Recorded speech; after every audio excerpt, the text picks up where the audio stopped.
많이 들어가 있습니다.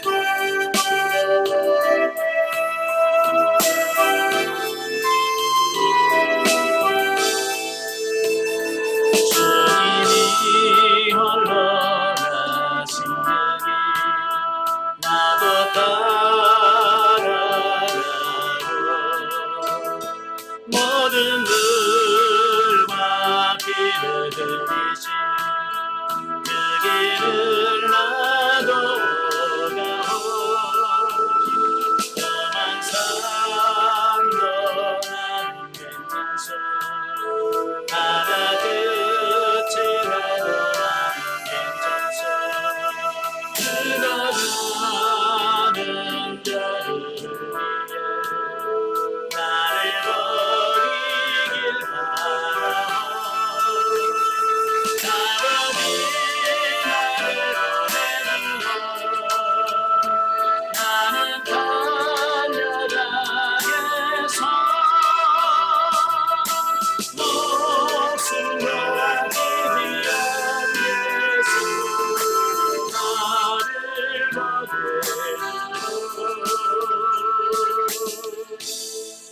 아멘. 우리 기도하시겠습니다. 은혜로우신 아버지, 은혜와 사랑을 진심으로 감사합니다.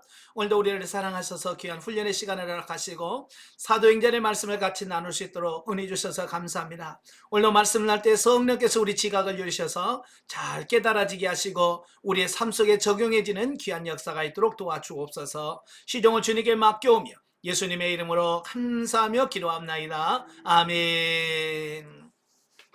이 시간에는 우리 사도행전 3장을 보겠습니다. 이제 3장은 그 성전 앞에 있는 그 앉은뱅이, 참 우리 옛날 성경에는 그 장애인에 대한 이런 부분이 좀 부족할 때 기록한 거라서 번역을 한 거라서 이 앉은뱅이로 되어 있습니다. 요즘에는 보행 장애인이라고 이렇게 하는 것이 좋겠습니다.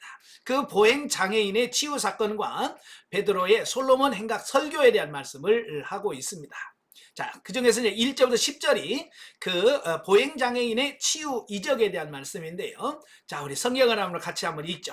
사도행전 3장 1절부터 10절까지. 자, 성경 같이 봅니다.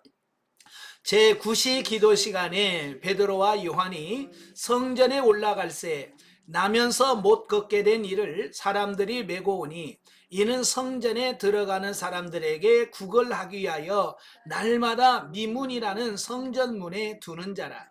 그가 베드로와 요한이 성전에 들어가려 함을 보고 구걸하거늘 베드로가 요한과 더불어 주목하여 이르되 우리를 보라 하니 그가 그들에게 무엇을 얻을까 하여 바라보거늘 베드로가 이르되 은과 금은 내게 없거니와 내게 있는 이것을 내게 주노니 나사렛 예수 그리스도의 이름으로 일어나 걸으라 하고 오른손을 잡아 일으키니 팔과 팔목이 곧 힘을 얻고 뛰어서서 걸으며 그들과 함께 성전으로 들어가면서 걷기도 하고 뛰기도 하며 하나님을 찬송하니 모든 백성이 그 걷는 것과 하나님을 찬송함을 보고 그가 본래 성전 미문에 앉아 구걸하던 사람인 줄 알고 그에게 일어난 일로 인하여 심히 놀랍게 여기며 놀라니라. 아멘.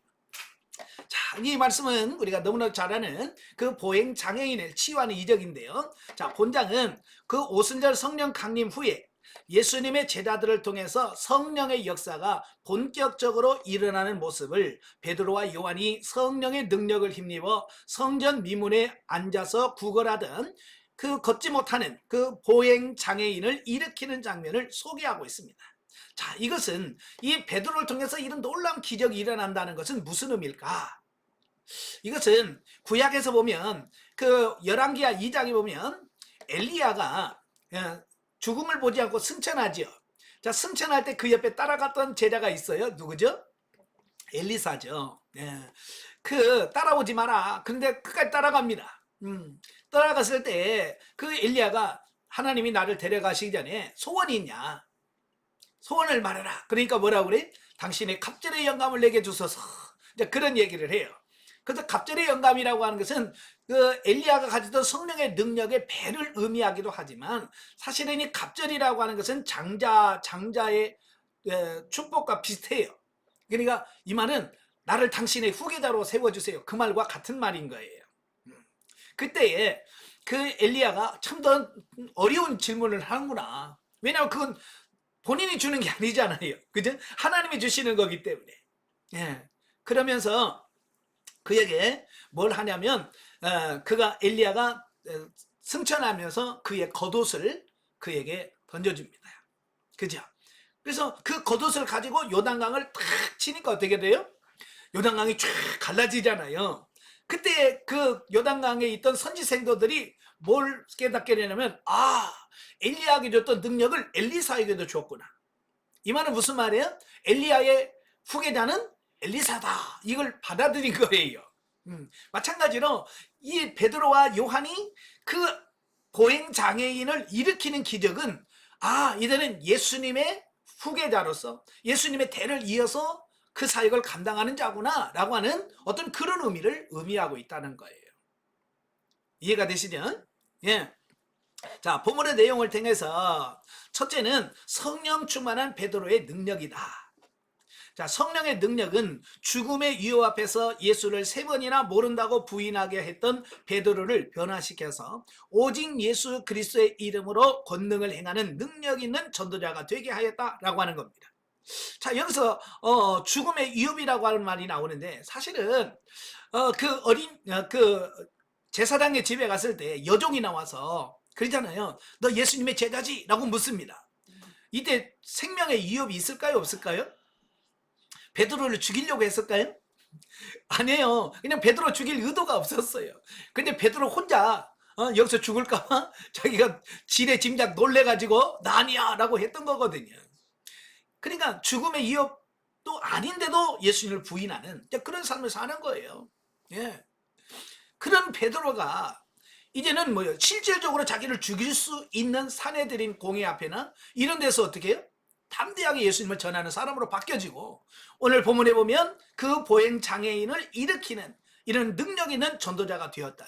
그게 가능하게 한 게 뭐예요? 성령 충만인 거예요. 오순절에 성령의 충만한 역사가 임하니까 가능한 이건 오늘날 우리들에게도 교훈을 주는 겁니다. 우리도 성령 충만해야만 이런 삶을 살 수 있다라고 하는 것을 보여준다는 거예요. 아시겠죠? 자, 이런 베드로의 변화는 결국 개인적인 변화가 아니라 복음 사역을 감당하는 제자들 전체의 변화였다. 그리고 궁극적으로는 예수 그리스도를 영접하여 성령을 체험한 모든 성도들의 변화라고 할 수 있다라고 하는 겁니다. 그러니까 이건 베드로만 변화되고 베드로만 이런 기적을 행하는 게 아니라 예수 믿는 모든 사람 성령에 충만하면 누구나 다 이런 변화를 경험할 수 있다라고 하는 거예요. 그러니까 이 성경에는 우리 모두에게 소망을 주는 겁니다. 나도 할 수 있다. 아멘. 예. 우리도 기도해서 오순절에 성령을 충만을 받으면 우리도 이 베드로의 변화처럼 우리도 변화될 수 있다는 것을 우리에게 가르쳐 주는 겁니다. 그러니까 오늘 신앙생활을 하는 우리들에게 소망이 있는 거예요. 자, 둘째는 그 보행 장애인의 치유와 구원입니다. 이 안전뱅이는 육체적인 불구자였을 뿐만 아니라 날마다 성전문에 있으면서도 하루에 필요한 물질만을 구하는 영적 불구자이기도 했다라고 하는 겁니다. 자, 이거 우리를 잘 기억하셔야 돼요. 우리는 이 보행 장애인은 이 육체적인 장애만 우리는 생각할 수 있는데 이 보행 장애인은 성전에 매일같이 와요. 근데 성전에 왜 왔어요? 하나님께 예배드리고 은혜 받기 위해서 온 게 아니에요. 그럼 먹고 사는 문제 해결하기 위해서 한 푼 도와주세요 해서 지 육신의 삶을 먹기 살기 위해서 성전에 오는 거예요. 이걸 영적 장애인이라고 표현하는 거예요. 오늘 마찬가지예요. 교회는 열심히 나와. 열심히 나오는데 영적인 이런 부분이 아니라 육신적인 문제 해결이나 이런 걸 위해서 나오는 사람들은 영적 장애인이다. 이걸 비유적으로 설명해주고 있다라고 하는 겁니다. 혹시 우리도 그런 장애를 갖고 있지는 않는가? 그죠? 우리 자신을 한번 살펴보셔야 됩니다. 아시겠죠? 자, 그러나 이제 그가 예수 그리스도의 은혜를 입었을 때 육신의 질병을 치유받음과 동시에 성령의 능력을 체험하여 영혼의 질병까지 치유받는 구원의 역사가 이루어졌다라고 하는 겁니다. 예. 그러니까 그가 육체 질병을 고쳤을 때 그는 하나님을 찬양하면서 하나님의 이름을 높이는 사람으로 바뀌었은 거예요. 그는 단순한 육체만 고친 게 아니라 영까지 치유가 되어서 하나님을 만나고 하나님을 섬기는 사람이 됐다라고 하는 것이에요. 우리가 이 교회 사역이라는 것은 단순히 육체만을 위해서, 육체의 구원을 위해서 하는 게 아니에요. 저도 한동안 영성훈련 받고 처음에도 그랬어요. 막 은사가 나타나니까 하나님, 제가 손을 얹기만 하면 귀신이 떠나가고 질병이 떠나가고 막 이런 기도를 드렸거든요. 근데 어느 날 갑자기 그게 안 되는 거예요. 은사가 안 나타나는 거예요. 그래서 제가 하나님 앞에 막 간절히 기도하면서 하나님 그 은사를 회복해 주시옵소서 이렇게 기도했어요. 하나님께서 뭐라고 말씀하신 줄 아세요? 야, 육체는 죽은 육체 살려놔도 다시 죽는다. 육체는 죽은 사람 살려놔도 다시 죽는데요. 제가 이스라엘 2번 갔는데요, 나사로 없어요. 그 말은 무슨 말이에요? 죽어서 이 땅에 없다는 얘기예요. 근데 하나님 뭐라고 말씀하냐면 죽은 사람 살려놔도 다시 죽어, 아픈 사람 치유해줘도 다시 아프다. 그런데 영혼을 살려주면 영원히 사는, 이 말씀을 하시더라고요. 정말 중요한 게 육체적인 문제 해결이 아니라 정말 영혼을 구원하고 영혼을 치료하는 게 진짜 중요한 거예요. 그래서 저는 지금 이 사역을 하면서 너무 감사하고 기뻐하면서 이 사역을 감당합니다. 다른 사람이 보면 별 볼 일 없이 별 능력도 없는 것처럼 생각할지도 모르겠어요. 왜? 보통 사람들은 뭐예요? 교회가 커야 되고 성도가 많아야만 훌륭한 목사님, 좋은 목사님, 능력 있는 목사님 이렇게 생각한다 그 말이. 저는 그렇게 생각하지 않아요. 영을 살리는 것이 가장 큰 목회요, 하나님이 기뻐하시는 사역이라는 거예요. 자, 이렇듯 예수 그리스도의 복음은 전 인격적인 변화를 일으키고 영적 무지를 깨닫게 할 뿐만 아니라 하나님의 은혜에 따라서는 초자연적인 이적까지 일어나게 한다라고 하는 것을 보게 됩니다. 자, 여러분도 이제 육체만을 위해서 살지 말고 영을 위해서 사는 여러분 되시길 바라요. 자, 셋째는 오직 예수 그리스도만이 구원자가 되신다는 사실이다. 자, 베드로의 치유 능력은 온전히 예수님의 이름을 힘입은 데서 나온 것이다. 그러니까 베드로 자신에게서 나온 게 아니에요. 이미 사람들이 이 베드로의 능력에서 나온 것처럼 베드로를 막 우러러본단 말이에요. 그러니까 왜 나를 쳐다보냐? 내가 이 장애인을 고친 게 아니라 너희가 죽인 예수 그리스도 그분의 이름으로 이분이 치유가 됐다. 자신의 능력이 아니라는 거예요. 오늘 많은 사람들이 내가 치유해도 내 능력 아니에요. 성령님의 능력이고 하나님의 은혜고 예수님의 능력인 거예요. 이걸 바르게 인식하셔야 돼요. 자, 예수님도 공생의 기간 중에 치유의 이적을 통하여 메시아 되심을 드러내셨는데 베드로도 이런 치유의 연속성을 통하여 예수님만이 구원자 되심을 보여주었다라고 하는 겁니다.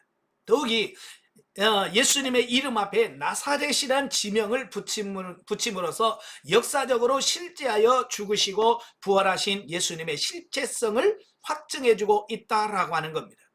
즉 나사렛은 예수님이 자라신 곳으로 그의 순환과 죽음 등 인간의 고난을 감당하신 예수님의 사역을 부각시키고 있다라고 하는 겁니다. 여러분, 우리나라의 이름은 좀 다양해요. 그죠? 다양한데도 불구하고 어때요? 같은 사람들이 많잖아요. 그러면 교회가 좀 크다 보면 그 교인들 가운데 보면 이름이 똑같은 사람들이 많아요. 그래서 저희도 옛날에 보면 누구누구 A, 누구누구 B, 누구누구 C, 그래 똑같은 이름이, 성도 똑같고 이름도 똑같아요. 그러니까 혼돈하는 거예요. 누군지. 그래서 A, B 이렇게 나누어지거든요. 예. 자, 그때 당시도요, 이 히브리 사람들은 이름이 그렇게 많지 않았어요. 많지 않다는 얘기는 뭐냐면 똑같은 이름이 많다는 얘기예요. 그래서 성경에 보면 요한이라는 이름 나왔을 때 그 누구의 요한이냐? 자, 그런 많은, 그래요. 그래서 예수님도 요한복음 21장에서 뭐라고 그래요? 요한의 아들 시몬아 그러잖아요. 왜냐하면 시몬이라는 이름이 너무 흔했어요. 이스라엘 사람들은요, 창세기부터 시몬 계속 나오죠. 이 시몬은 계속 나와요. 그래서 그걸 따로 구분하기 위해서 그의 아버지 이름을 따기도 해요. 그래서 보통 보면 성경에 보면 바돌로메, 바디메오라는 말이 나오죠. 우리는 그건 바디메오, 바돌로메, 그 사람은 그 사람의 이름인 줄 아는데 그게 아니에요. 바돌로메는 누구냐면 돌로메의 아들, 그런 뜻이에요. 그러니까 이름 앞에 바자가 써졌잖아요. 이 바자는 아들이란 뜻이에요. 예. 그러니까 바돌로메의 아들. 그 다음에 바디메오, 디메오의 아들. 자, 이게 이런 뜻이에요. 근데 우리는 하도 그걸 그냥 읽다 보니까 아예 그 사람의 이름인 줄 아는데 그게 아니에요. 예. 가롯 유다도 가룟이라고 하는 말은 가룟이라는 동네에 사는 유다라는 뜻이에요. 왜냐하면 유다라는 이름도 너무 흔해요. 이스라엘 사람들은 유다라는 말이 너무 흔해서 이것을 아버지의 이름을 되기도 하고 때로는 고향을 얘기도 해요. 사실 예수라는 이름도요, 우리는 오직 예수님 한 분인 줄 알죠. 그때 당시 예수라는 이름을 가진 사람이 수도 없이 많았어요. 왜냐하면 이스라엘 사람들은 메시아 사상을 갖고 있잖아요. 예, 어느 한 남자가 태어나서 그 우리를 구원해 줄 거라고는 메시아가 올 거라는 어떤 그런 메시아 사상을 갖고 있었어요, 이스라엘 사람들. 그래서 아들을 낳고 얘가 좀 똘똘해. 그러면 얘가 혹시 우리 구원자 메시아 아닐까? 그래서 예수라는 이름을 붙여준 거예요. 그러니까 예수라는 이름이 너무 많은 거예요. 그래서 예수님이 사셨던 그 동네 이름 나사렛 예수다 라고 그 동네 이름을 씀으로써 그 예수님을 따로 이렇게 구분시켜주는 이런 부분들을 보게 되는 거예요. 그러니까 이 나사렛 예수라고 하는 말도 바로 예수님의 역사성, 만약에 예수님이 실제로 사셨던 적이 없다면 그냥 예수라고 했지 나사렛이란 지명을 쓰진 않았을 거예요. 그러니까 나사렛 예수라고 하는 말은 예수님의 역사적 실제성을 증명하는 그 표시이기도 하다라고 하는 말씀이에요. 자, 이상의 본문에서 주는 교훈이 뭐냐?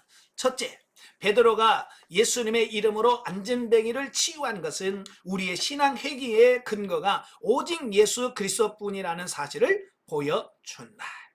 예. 그러니까 오직 예수 그리스도의 이름으로 이루어지는 거예요. 그래서 내가 나타나면 안 돼. 교회에서 모든 봉사나 사역이나 모든 일은 내가 나타나면 안 돼. 오직 예수 그리스도만 나타나게 하셔야 돼. 두 번째로는 멸시와 천대 속에 소망 없이 살아가던 그 보행 장애인이 예수 그리스도로 말미암아 새로운 삶을 살게 되었다는 것은 인간의 소망이 오직 예수 그리스도라는 것을 깨우쳐 준다. 그죠? 이 장애인은 뭐 하며 살았어요? 맨날 가서 구걸하면서 인생을 살았어요. 그러나 예수님을 만나면서 인생이 완전히 바뀌었어요. 예? 이제 장애인에서 온전한 사람으로 바뀌어졌고, 구걸하던 삶에서 이제는 다른 사람을 도울 수 있는 사람으로 바뀌어지고, 이제 예수님을 증거하는 사람으로 바뀌어졌다라고 하는 것을 보게 돼요. 우리도 예수님을 만나 여러분의 인생이 바뀌길 바랍니다. 자, 그 다음에 세 번째, 복음의 사역자인 베드로와 요한이 유일하게 소유한 것이 예수 그리스도의 이름뿐이었다는 사실은 물질 만능주의 시대를 살아가는 오늘날의 복음 전도자들이 어떤 자세를 취해야 하는지를 생각하게 한다. 자, 여기서 보면 그 구걸하는 사람이 베드로와 요한이 기도하러 가니까 뭐라고 그랬어요? 구걸한단 말이에요. 구걸해. 근데 베드로와 요한이 뭐라고 그랬어요? 6절에 은과 금은 내게 없거니와. 평소에는 돈을 주었나 봐요. 구제는 이스라엘 사람들의 경건의 어떤 표징이거든요. 그러니까 잘 주었는데 그날따라 뭐가 없어? 돈이 없었던 것 같아요.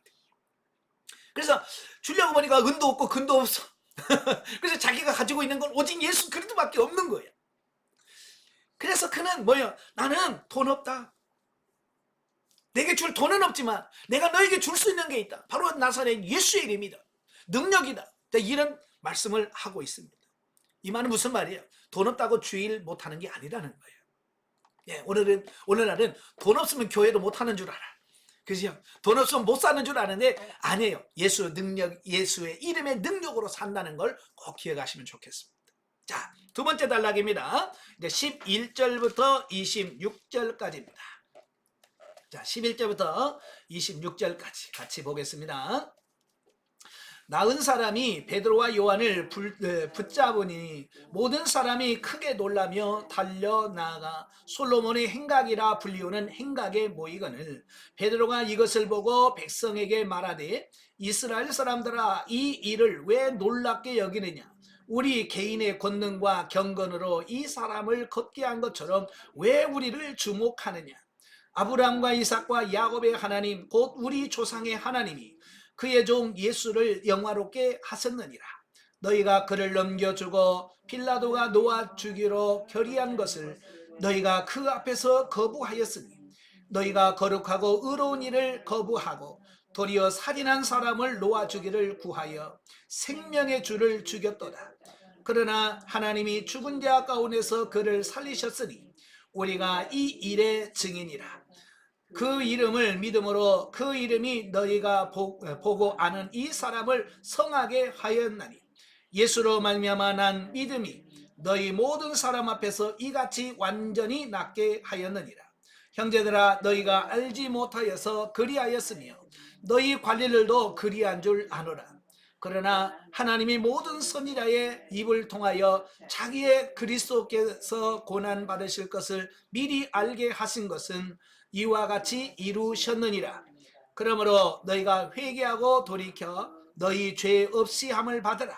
이같이 하면 새롭게 되는 날이 주 앞에서로부터 이를 것이요 또 주께서 너희를 위하여 예정하신 그리스도 곧 예수를 보내시리니 하나님이 영원 전부터 거룩한 선지자들의 입을 통하여 말씀하신 바 만물을 회복하실 때까지는 하늘이 마땅히 그를 받아두리라.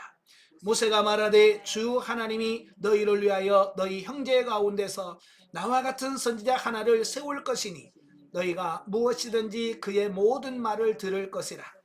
누구든지 그 선지자의 말을 듣지 아니하는 자는 백성 중에 멸망받으리라 하였고 또한 사무엘 때부터 이어 말한 모든 선지자도 이때를 가리켜 말하였느니라.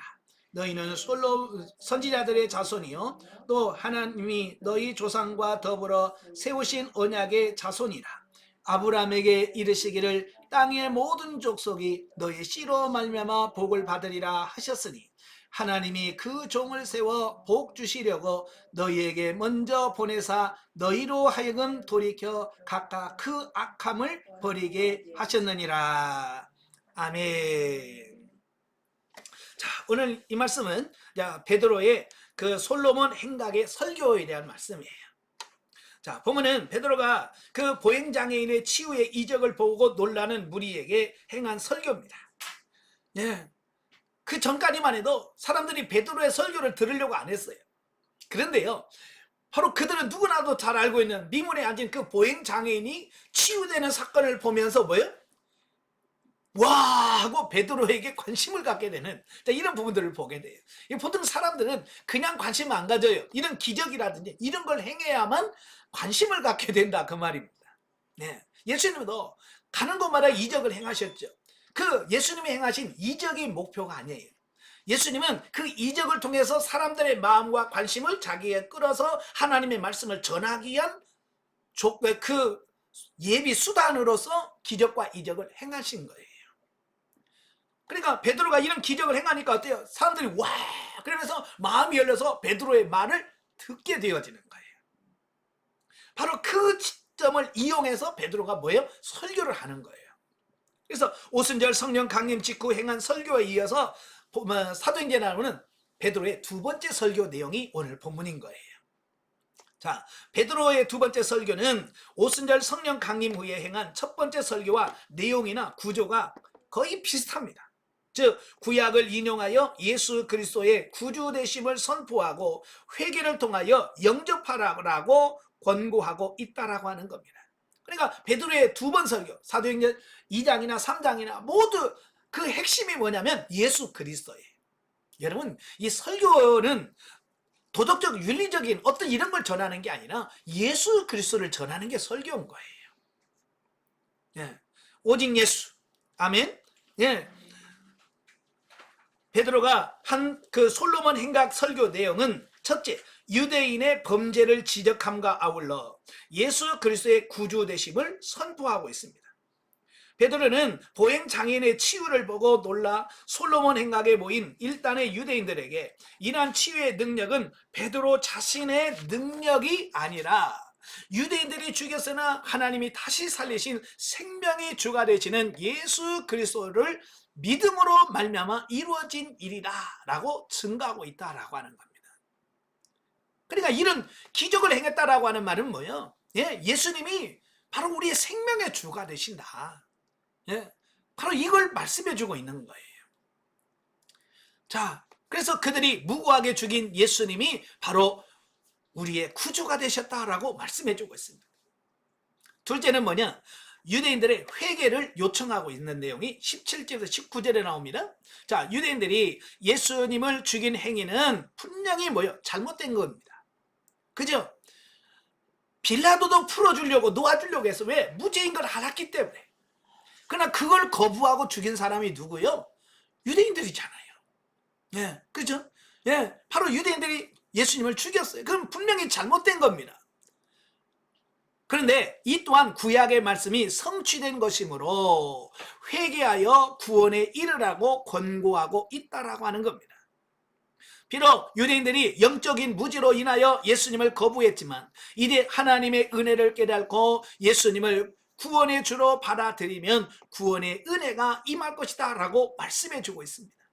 자, 여기서 회개라고 하는 것은 우리 신앙인에서 굉장히 중요한 게 이 회개입니다.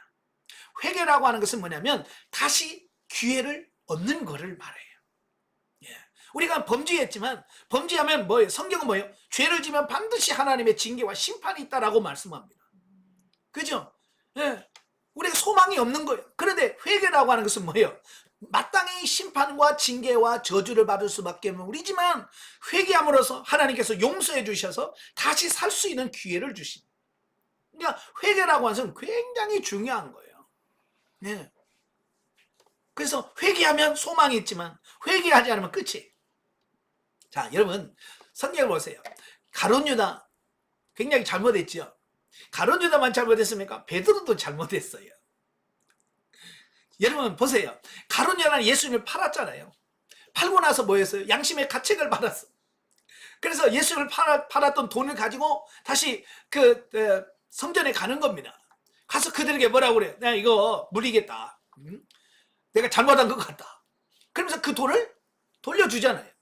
그러니까 그들이 우리 안 받는다. 그러니까 가룟 유다가 양심의 가책을 받아서 어때요? 그 돈을 그냥 성전에 던져버리고 나와서 회개해야 되는데 그냥 목매버렸어요. 회개하지 않았어요. 그래서 그는 죽어버린 거예요. 근데 베드로는요, 예수님 그 성만찬 하실 때 뭐라고 그랬어요? 베드로가 나는요 주와 함께 죽을 각오도 되고요, 예? 나는 주와 함께 고개 들어갈 준비도 돼 있습니다.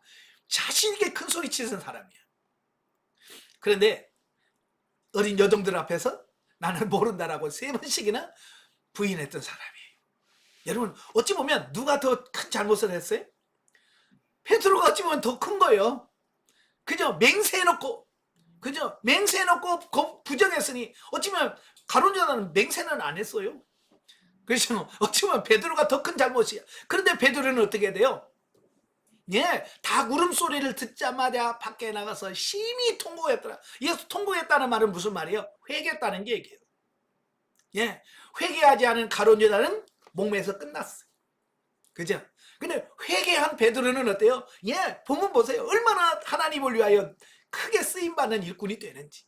오늘 여러분도 마찬가지예요. 세상에 죄 안 지는 사람은 아무도 없어요. 저도 죄인이고 여러분도 죄인이고 누구나 다 죄인이에요. 그러나 하나님은 누구를 쓰느냐? 회개하신 사람을 들어서 쓰신다는 거예요. 그래서 꼭 회개하시기를 바랍니다. 구약에 보면 야곱의 12아들 중에서 셋째 시므온과 둘째 시므온과 셋째 레위가 있어요.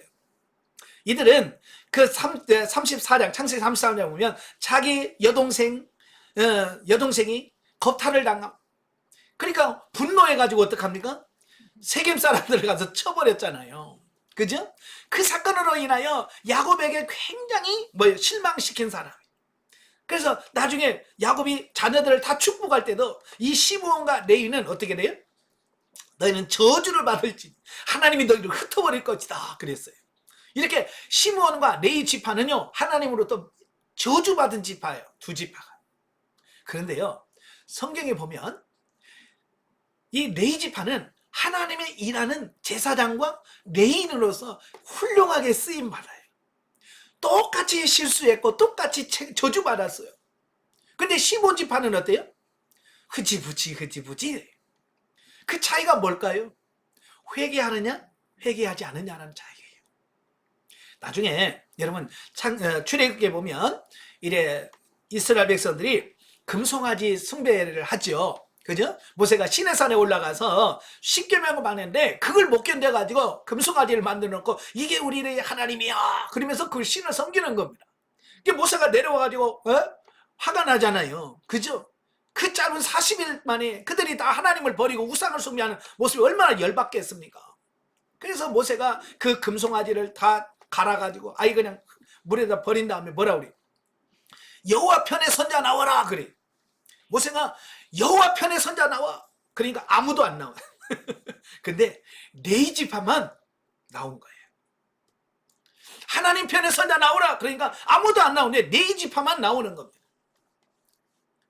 바로 그때 하나님께서 네 지파를 선택하게 되는 거예요. 예, 회개하고 하나님께 돌아오니까.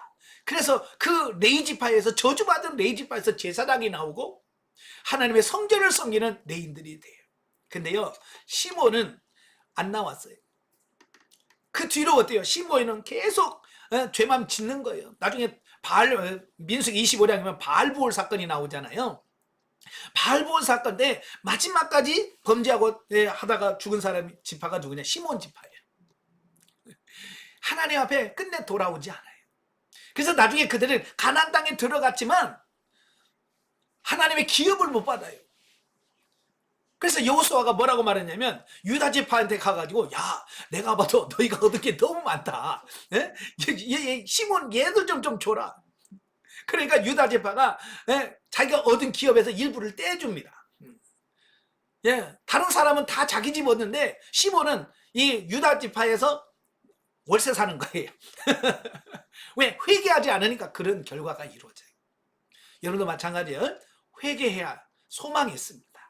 아시겠죠? 자, 셋째는 언약의 성취자이신 예수 그리스도를 선포한다는 겁니다. 20절 26절. 즉 유대인들이 무고하게 죽인 예수가 바로 아브라함을 통하여 약속된 언약의 자손이며 모세와 같은 선지자임을 강조하여 예수님의 메시아됨을 다시 증거하고 있다라고 합니다. 자, 이것은 예수 그리스도를 유대교적 배경에서 설명한 것으로서 설교의 대상이 유대인이었기 때문이다. 그죠? 지금 그 자리에 모인 사람은 다 누구예요? 유대인들이에요. 그러니까 유대인들이 가장 잘 알고 있는 게 뭐예요? 구약성경이에요. 그죠? 구약성경 말씀 너무너무 잘 알고 있기 때문에 그 구약성경을 가지고 인용을 해서 바로 창세기 내 후손, 아브라함이 약속한 내 후손, 내 씨, 그게 바로 예수다. 그리고 모세가 말한 나와 같은 선지자를 너에게 보내줄 거다 하신 그 선지자가 예수다. 바로 이걸 설명해주고 있다라고 하는 거예요. 자, 베드로의 설교는 그 중심 주제가 예수 그리스도가 메시아됨을 선포하는 것으로 당시 대부분의 설교가 신앙 고백적이고 선포적이라는 사실은 스데반의 설교와 바울의 설교를 통해서도 잘 나타내주고 있다라고 하는 겁니다. 그러니까 이 초대교회에서 설교의 핵심은 뭐냐면 오직 예수 그리스도였어요. 그리고 도덕적, 윤리적, 기복적 설교가 아니었어요. 이 설교라고 하는 말은 선포하다, 캐리그마예요. 선포하는 겁니다. 설교는 예수 믿으면 좋아요. 그게 아니에요. 예수는 생명이다. 예수는 구원주다. 우리 하나님이다라고 하는 것을 선포하는 것이 설교예요. 아시겠죠? 그래서 현대 설교를 보면 때문에 너무 기복적이고 너무 도덕적이고 윤리적으로 착하게 살아야 돼요. 물론 착하게 살아야죠. 그러나 그게 주 목적이 되면 안 돼요. 설교는 예수 그리스도를 전하는 거다. 자, 이를 통해서 첫째, 복음 전도자는 나 자신이 아닌 예수 그리스도의 이름이 밝히 증거되도록 자신을 처복종시키는 노력을 부단히 해야 된다라고 하는 겁니다. 또 두 번째로 어떤 상황 속에서도 예수님을 주라 밝히 증거하는 삶을 살아야 한다는 것을 우리에게 교훈해주고 있다라는 겁니다. 자, 영적에 보죠. 자, 오순절 날 내적 생명의 성령과 예적 능력의 성령 충만을 받은 베드로는 진리의 사람으로 변화되어 성령의 권능으로 기적을 행하고 신문을 받으면서도 당당하게 복음을 선포하였다. 이러한 기적은 본질적으로 은사가 충만한 자들의 능력으로 행하는 것이 아니라 16절과 같이 예수 그리스도의 이름으로 성령의 주도하심에 의하여 행해진다라고 하는 사실입니다. 예. 그러니까 오늘도 많은 사람들이 신앙생활하면서 기도하면서 기도의 주 내용이 뭐냐면 성령 충만, 능력 충만, 은사 충만을 위해서 구한다. 여러분도 그런 기도 들은 적 있죠? 예, 저도 참 그걸 많이 기도했습니다. 하나님 능력 충만 주옵소서, 불 주옵소서, 막 맨날 그런 거 기도했잖아요. 예? 그런데 우리가 능력 받는데 목을 매면 안 돼요. 예. 하나님의 일하다 보면 그 일을 감당할 수 있는 능력을 하나님이 주시는 거예요. 능력이 목표가 되면 안 되는 겁니다. 내 힘과 내 능력으로 하나님의 일을 하는 게 아니에요. 아시겠죠? 예, 일하다 보면 하나님께서 능력을 주시고 하게 됩니다. 그래서 예수 그리스도의 능력으로 모든 것이 되어진다는 것을 우리가 기억하셔야 돼요. 자, 베드로가 기적을 행하는 가운데 예수 그리스도의 죽음과 부활, 회개와 믿음을 강조하였던 것은 오늘날 우리에게 영적인 변화와 체험이 반드시 필요한데 그것은 인간의 능력으로 되는 것이 아니라 성령이 주체가 된다는 것을 말씀하고 있다. 또한 성도는 복음의 근본이며 본질이 되시는 예수 그리스도에 대한 믿음으로 굳게 서서 흔들리지 말아야 할 것을 교훈해주고 있다. 아멘. 예, 예수 그리스도를 믿는 믿음 안에서 흔들리거나 요동함이 없이 승리하시기를 바랍니다. 자, 마지막으로 성경 계시 발전사적 이해를 보도록 하겠습니다. 자, 오늘 본문 15절에 보면 생명의 주를 죽였도다. 그러나 하나님이 죽은 자 가운데서 그를 살리셨으니 우리가 이 일의 증인이라. 증인이라는 말씀이 나와요. 그래서 오늘은 15절에 나온 그 증인에 대한 부분을 같이 보도록 하겠습니다. 자, 증인이가 뭘까? 네, 증인. 이제 우리 국어사전에 보면 이렇게 나와 있어요. 경험에 의하여 알게 된 것을 법원의 신문에 대하여 진술하도록 명령받은 소송 당사자가 아닌 제3자를 우리가 증인이라고 말합니다. 사실은 당사자는 증인이 될 수가 없습니다. 당사자가 아니어야 돼. 자, 우리도 이제 법정에 가면 피의자가 있고 피해자가 있어요. 그죠? 피의자는 뭡니까? 피해를 준 사람이고 피해자는 피해를 당한 사람이에요. 예, 또 원고, 피고로 나누어지잖아요. 증인은 뭐냐면 원고도 아니고 피고도 아닌 제3자, 예, 다른 사람만이 증인을 설 수 있다라고 하는 겁니다. 자, 이걸 증인은 히브리어로는 앳이라고 그래요. 앳. 그다음에 헬라어로는 마르투스라고 이렇게 하는데요. 그 뜻은 뭐냐? 되풀이해서 말하다. 그래서 증인들은 계속해서 자기가 경험한 것을 반복해서 계속 얘기하는 거야. 신문할 때마다 예, 제가요 이렇게 들었습니다. 내가 이렇게 봤습니다. 예, 언제든지 누가 물어보면 그걸 말할 수 있는, 똑같은 내용을 말할 수 있는 사람이다. 또 증거하다, 권고하다라고 하는 동사적 의미를 가진다. 성경에 증인이라는 말이 80번 나옵니다.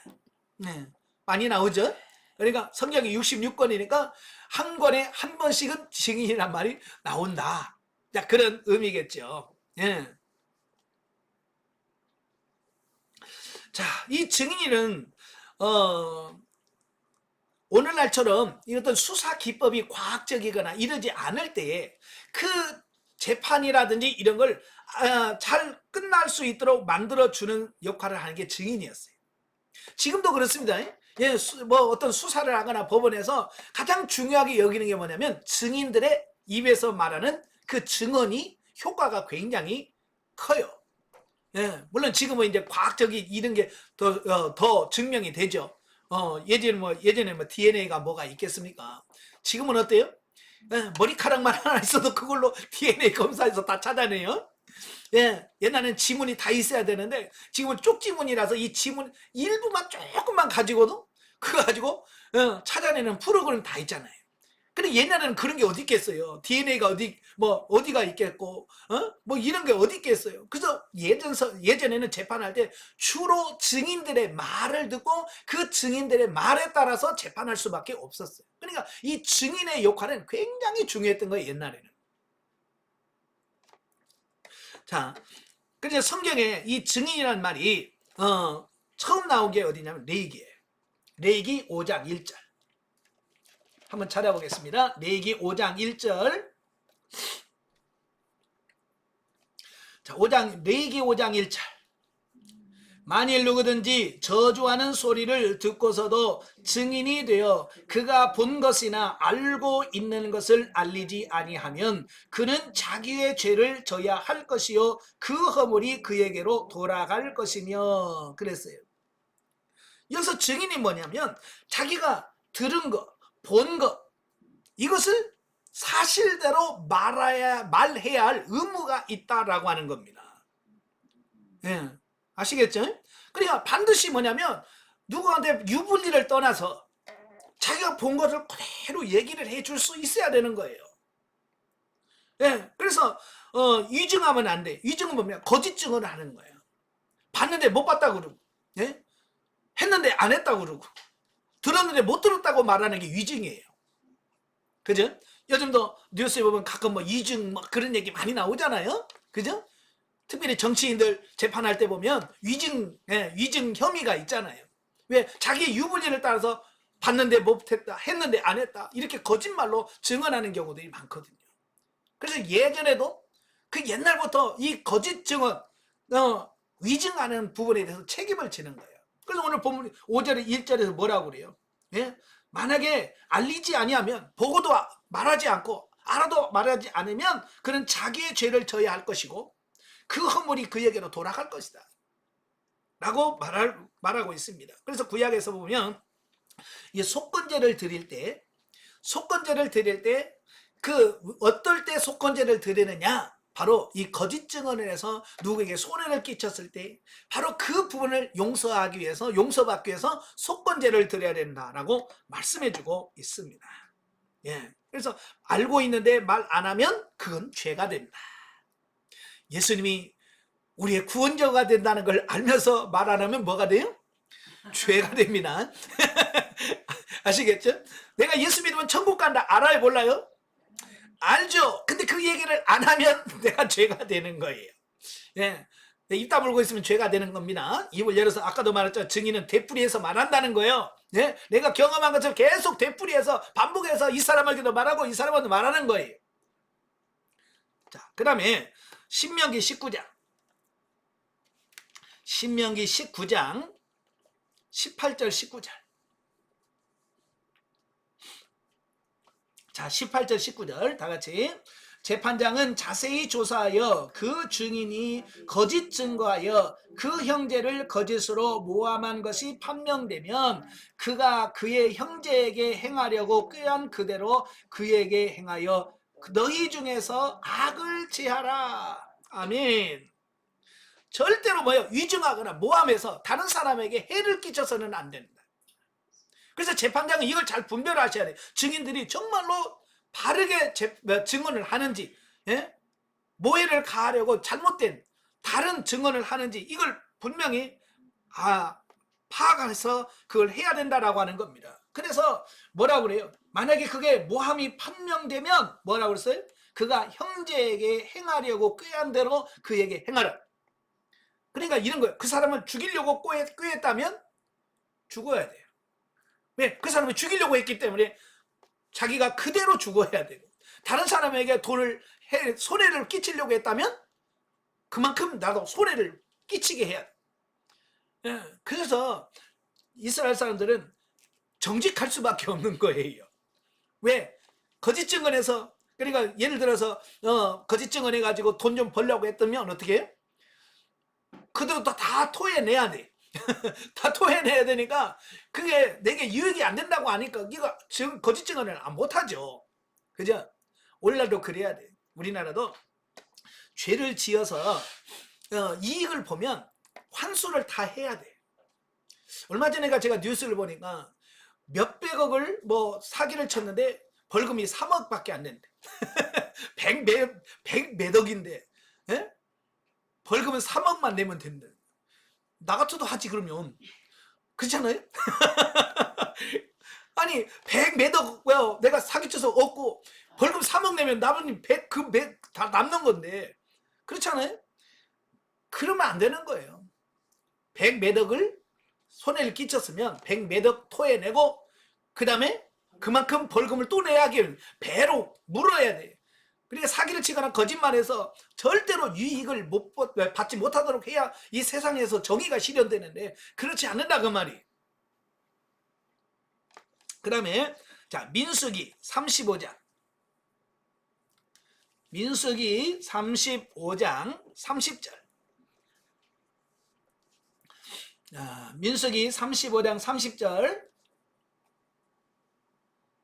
다 같이 사람을 죽인 모든 자 곧 살인한 자는 증인들의 말을 따라서 죽일 것이나 한 증인의 증거만 따라서 죽이지 말 것이요 그랬어요.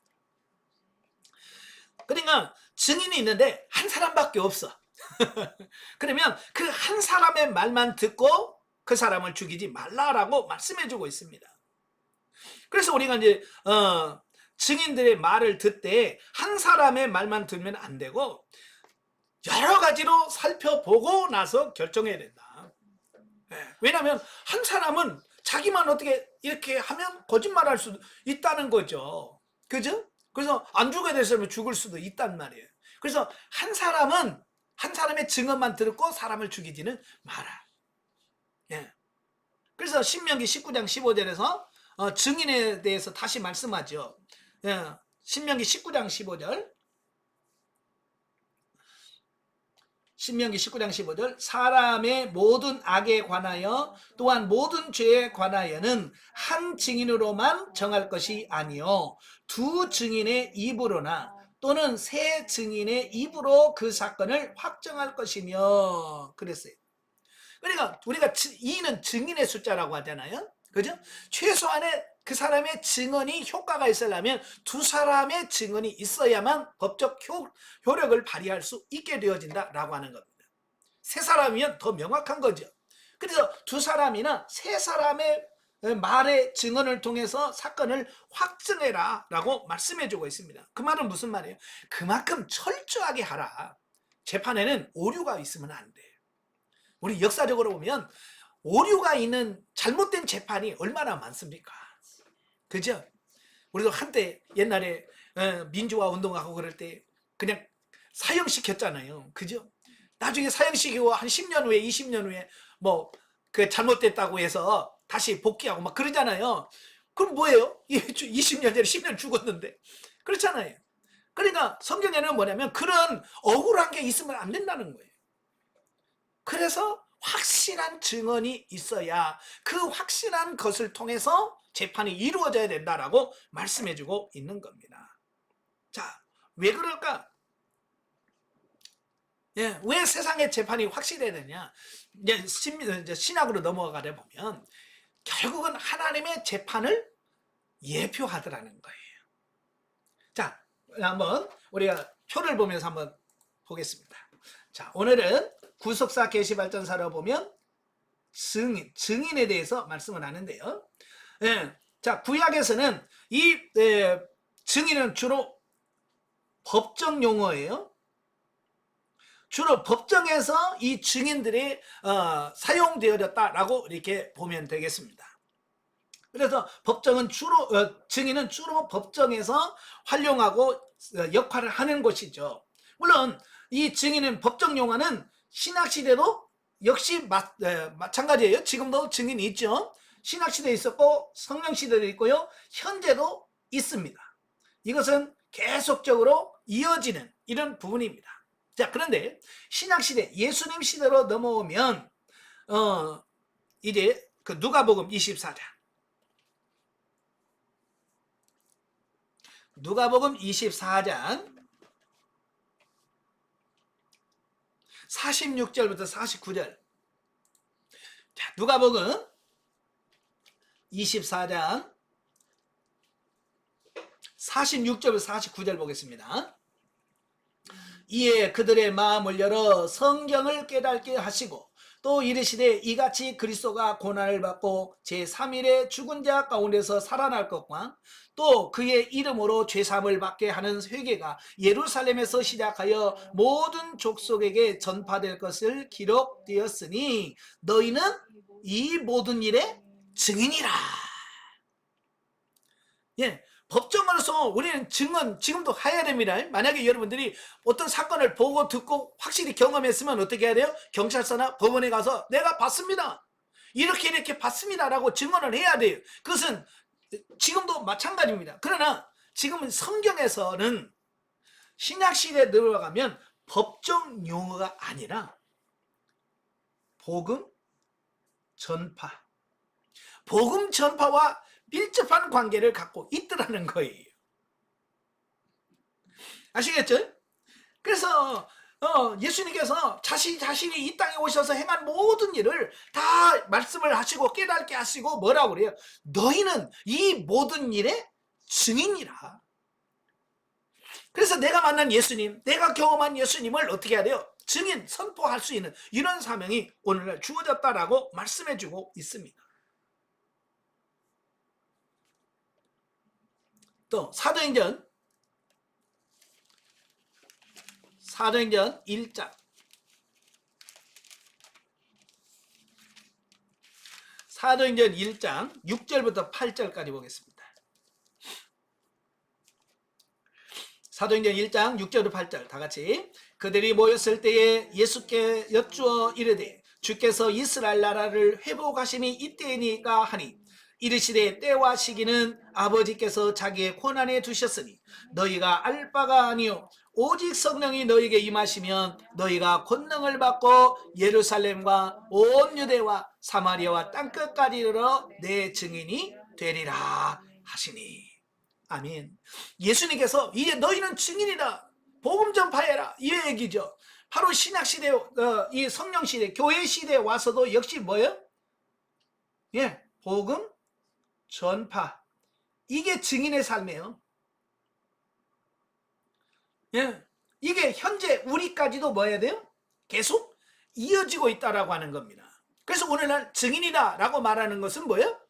예, 복음 전파의 사명, 예수 그리스도를 전하는 그 사명이 우리에게 있다라고 하는 것을 말씀해주고 있습니다. 그래서 증인이 말하지 않으면 그 자체가 죄가 되는 것처럼 우리도 복음을 전파하지 않으면 그 자체가 뭐가 된다? 죄가 된다. 아멘. 예, 이걸 말씀하고 있습니다. 자, 이렇게 이제 복음 전파해야 될 사명이 있는데 바로 그걸 증인의 삶이라고 이렇게 말씀해주고 있습니다. 이게 계시록으로 넘어가게 되면, 자, 계시록 17장 6절 보십시오. 계시록 17장 6절에 보면 큰 음녀에게 내릴 심판을 얘기하면서 6절 다 같이. 또 내가 보매 이 여자가 성도들의 피와 예수의 증인들의 피에 취한지라 내가 그 여자를 보고 놀랍게 여기고 크게 놀랍게 여기니. 그랬어요. 자, 여기서 뭐예요? 여자가 성도들의 피와 예수의 증인들의 피, 이건 뭘 말합니까? 순교를 말하는 거예요. 순교. 예. 자, 증인의 삶은 뭐라고요? 예, 순교자의 삶이에요. 예, 순교자의 삶을 의미한다 그 말입니다. 그래서 오늘날 우리가 내가 복음의 증인이라고 하는 말은 내가 순교자로서의 삶을 살아간다라는 의미가 담겨져 있습니다. 이렇게 같은 증인이 용어지만 구약시대는 예표요, 모형적이요, 그림자로서 법정에서 주로 사용되는 용어로 사용됐습니다. 물론 지금도 그 용도로 사용되어집니다. 그러나 예수님께서 뭐요? 이제는 복음 전파라고 하는 사명을 새롭게 주셨습니다. 그래서 복음 전파하는 이게 뭐냐? 이게 증인이다. 예. 복음을 전파하는 게 이게 증인이다. 그래서 이 성령 시대, 교회 시대도 그대로 어떻게 돼요? 적용되어졌고 오늘날까지 이루어지는데 바로 이 신약 시대에는 뭐요? 증인은 결국 뭐요? 순교자의 삶을 사는 자를 가리킨다.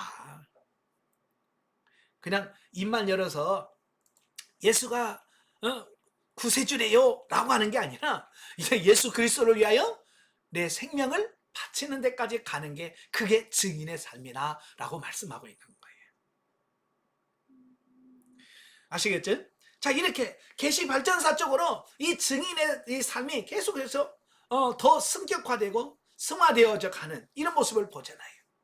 네. 어때요? 여러분 증인의 삶 살고 계신가요? 네? 어때요? 증인의 삶 살고 계셔요? 증인의 삶을 사시기를 바래요. 아시겠죠? 예. 자, 맨 밑에 마지막 결론을 맺겠습니다. 구약에서의 증인은 주로 법정에서 사용되는 용어였다. 설명드렸죠? 그 다음에 예수님 때부터는 이제 복음을 전하는 자를 지칭할 때 증인이다 라고 표현했습니다. 자, 나중에는 이 증인은 순교자라는 의미를 지니고 있다라는 겁니다.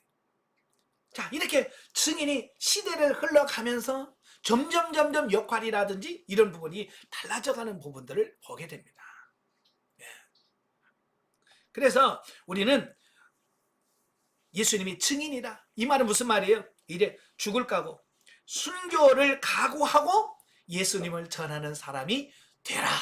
이게 바로 증인이 되라라고 말씀하신 이 말씀이다라고 하는 것을 꼭 기억하시면 좋겠습니다. 이 시대에 마지막 복음의 증인이 되시기를 주님으로 축원합니다. 네, 기도하겠습니다. 은혜로우신 아버지, 우리가 참 증인의 삶을 살아야 되는데 과연 그런 삶을 살고 있는지 우리 자신 한번 되돌아보게 하옵소서.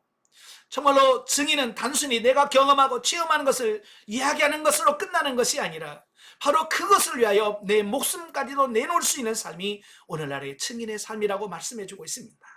하나님이여, 저들이 진짜 복음의 증인이 다 되어줄 수 있도록 하나님 도와 주시옵소서. 예수님의 이름으로 감사하며 기도합나이다. 아멘. 하나님께 드립니다.